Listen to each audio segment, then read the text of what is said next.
샬롬. 2025년 7월 14일 월요일 하나님 나라를 시작하는 말씀 묵상 시간입니다. 오늘은 작년 이순 오정현 집사님께서 요한계시록 9장 13절에서 21절까지 말씀을 봉독해 주십니다. 하나님의 말씀을 경청하십시오. 여섯째 천사가 나팔을 불매 내가 들으니 하나님 앞 금제단 넷불에서 한 음성이 나서 나팔 가진 여섯째 천사에게 말하기를 큰 강 유브라데에 결박한 네 천사를 놓아주라 하매 네 천사가 놓였으니 그들은 그 연월시에 이르러 사람 3분의 1을 죽이기로 준비된 자들이더라. 마병대의 수는 2만만이니 내가 그들의 수를 들었노라. 이 같은 환상 가운데 그 말들과 그 위에 탄 자들을 보니 불빛과 자줏빛과 유향빛 호심경이 있고 또 말들의 머리는 사자머리 같고 그 입에서는 불과 연기와 유황이 나오더라. 이 세 재앙 곧 자기들의 입에서 나오는 불과 연기와 유황으로 말미암아 사람 3분의 1이 죽임을 당하니라. 이 말들의 힘은 입과 꼬리에 있으니 꼬리는 뱀 같고 또 꼬리에 머리가 있어 이것으로 해하더라. 이 재앙에 죽지 않고 남은 사람들은 손으로 행한 일을 회개하지 아니하고 오히려 여러 귀신과 또는 보거나 듣거나 다니거나 하지 못하는 금, 은, 동과 목석의 우상에게 절하고 또 그 살인과 복술과 음행과 도둑질을 회개하지 아니하더라. 요한계시록 8장에서 일곱 제인을 떼는 장면과 함께 하늘의 일곱 천사가 일곱 나팔을 받는 장면을 지난 토요일 보았습니다. 그리고 8장에는 첫 번째 나팔부터 네 번째 나팔을 불고 난 뒤 땅에서 벌어지는 재앙의 이야기가 나오고 9장은 다섯 번째와 여섯 번째 나팔 이후 찾아오는 재앙을 묘사하고 있습니다.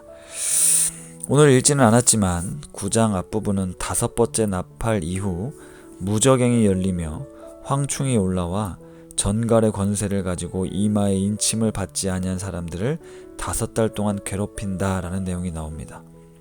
그런데 오늘 읽은 여섯 번째 나팔 재앙은 더 참혹합니다. 그러나 이건 역시 뒤이어 나오는 재앙이 얼마나 두렵고 무서운지 알려주는 역할을 합니다. 오늘 여섯 번째 재앙을 간단히 설명하면 유브라데에 결박되어 있던 네 천사가 풀려나는데 그들은 한날 한시에 사람 3분의 1을 죽이라고 준비된 자들로 그들 뒤에 2만만의 마병이 일어나 불과 연기와 유황을 입으로 쏟아내며 사람을 죽입니다. 현재 이란 지역은요, 로마 제국 당시에는 파르티아 왕국이 다스리고 있었습니다. 여기서 유브라데에서 일어난 2만만의 군대라는 건 엄청난 숫자의 군인을 뜻하면서 파르티아 왕국의 군대를 묘사하는 것으로 볼 수 있는데요.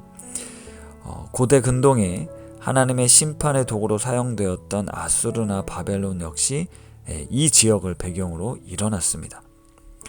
이처럼 마지막 때 하나님의 심판의 도구로 전쟁을 통한 무서운 심판이 일어날 것에 대한 예언입니다. 그런데 놀랍고 참 무서운 사실은 이런 재앙에도 죽지 않고 남은 사람들이 회개하지 않고 여전히 우상 숭배와 살인, 음행과 도둑질을 일삼는 것이었습니다. 이런 재앙 속에서 하나님을 두려워하며 회개하고 돌이키지 않는 모습을 통해 우리의 절망적인 죄성을 보게 됩니다. 오늘도 세계 곳곳에서 벌어지고 있는 전쟁의 이야기들, 그리고 금은동 목석의 우상에게 절하고 있는 자본주의의 우상들, 생명을 가벼이 여기고 지구를 파괴하는 행위들을 우리는 목도하고 있습니다. 최근 우리는 7월에 강력한 폭염을 겪었습니다. 지구 곳곳에서 벌어지는 기후 위기, 재난 상황을 뉴스를 통해 보고 있습니다. 이처럼 수없이 계속되는 위기와 경고의 메시지가 들려와도 나와 상관없는 일인 것처럼 여기고 우리의 탐욕과 교만함을 돌아보지 않고 있는 것, 바로 이것이 우리의 모습입니다. 하나님께서 우리를 진멸하지 않으시고 또 기회를 주시며 회개와 돌이킴을 말씀하고 있지만 우리는 여전히 그 심각성을 느끼지 못하고 있습니다. 우리 주변에서 벌어지고 있는 일들 때문에 두려움과 불안이 엄습해 오지만 그것에 매여 묶여 살아갈 것이 아니라 하나님의 구원하심에 대한 간절한 소망을 더더욱 품어야겠습니다. 그리고 고난과 핍박 중에도 복음의 증인으로서의 삶을 살기를 다짐하며 우리 그리스도인의 삶을 돌아보아야 하겠습니다. 마지막 때가 다가올수록 심판하시는 하나님에 대한 두려운 마음과 더불어 구원하시는 하나님에 대한 경외함으로 하나님 앞에서 진실되게 살아가는 우리 우신 성도님들 되시기를 소망합니다. 말씀을 생각하며 기도하겠습니다. 하나님 아버지, 세상이 점점 더 악해져 가고 그로 인한 고통과 아픔이 커져갑니다. 이런 모습 속에서 우리가 깨어 하나님의 뜻을 분별할 수 있길 원합니다. 심판에 대한 두려움 속에 살아가는 것이 아니라 우리의 죄악과 그 결과에 대한 애통하는 마음을 품게 하시고 하나님의 구원하심을 더욱 사모하며 믿음의 삶을 살아가는 우리 성도님들 되게 하여 주옵소서. 예수님의 이름으로 기도드립니다. 아멘. 오늘 말씀을 봉독해 주신 오정현 집사님의 사연입니다.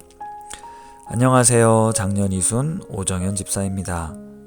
매일 아침 성도님들의 각자의 사면을 담은 감사 내용을 들으며 특별할 것 없이 똑같은 매일을 살고 있는 저는 다들 감사하는 일들이 있구나 라고 생각하며 하루를 시작하곤 합니다. 오늘 저는 제가 좋아하는 찬양 중에 요즘도 내 내면의 힘듦을 느낄 때면 자주 찾아드는 곡 하나를 소개하려 합니다. 제가 20대 때 들었던 찬양인 소리엘의 전부라는 곡입니다.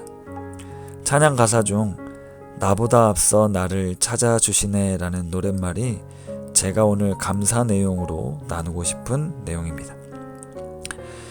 인생의 절반을 넘게 살다 보니 자연스럽게 지나온 날들을 되돌아보게 됩니다. 힘들 때도 많았고 뜻대로 안 될 때도 많았고 슬플 때도 많고 왜 이리도 가슴에 맺힌 것들이 풀리지 않은 채 살았는지 좀 더 잘해볼 걸, 좀 더 노력해볼 걸 등 후회로 가득 찬 인생길이었습니다. 그때마다 하나님을 부르짖으며 기도하고 찬양하며 위로받았던 날들이 떠오릅니다. 너무도 감사한 날들이었지만 참 이기적이게도 하나님이 필요할 때만 찾았던 저의 모습이 보였습니다.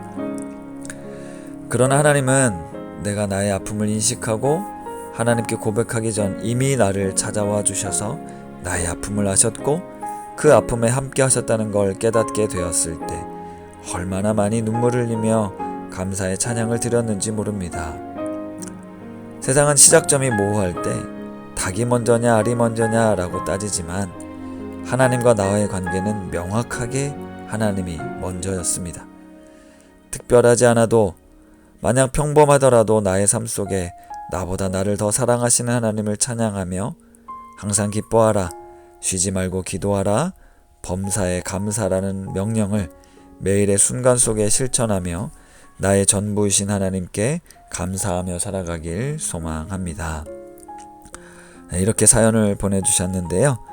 특별하지 않은 평범한 하루에서도 하나님께 감사하며 찬양하며 기도하는 우리 성도님들 되시기를 바라며 집사님 추천해 주신 소리엘의 전부 찬양 들으시면서 더 깊은 묵상 하시겠습니다.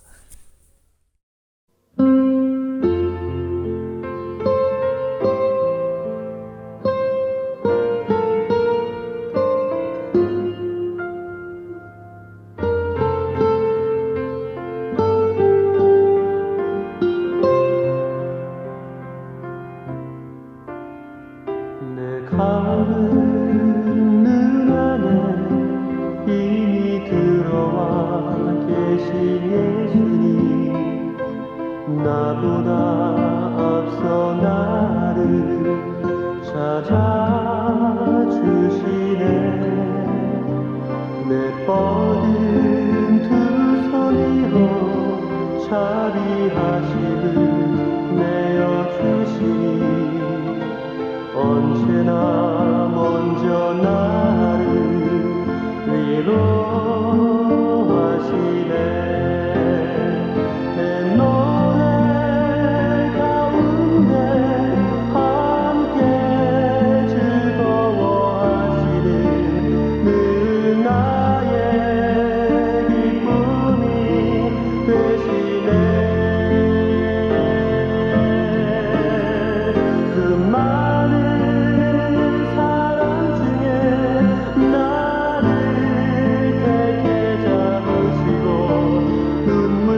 자비하시듯 내어주시니 언제나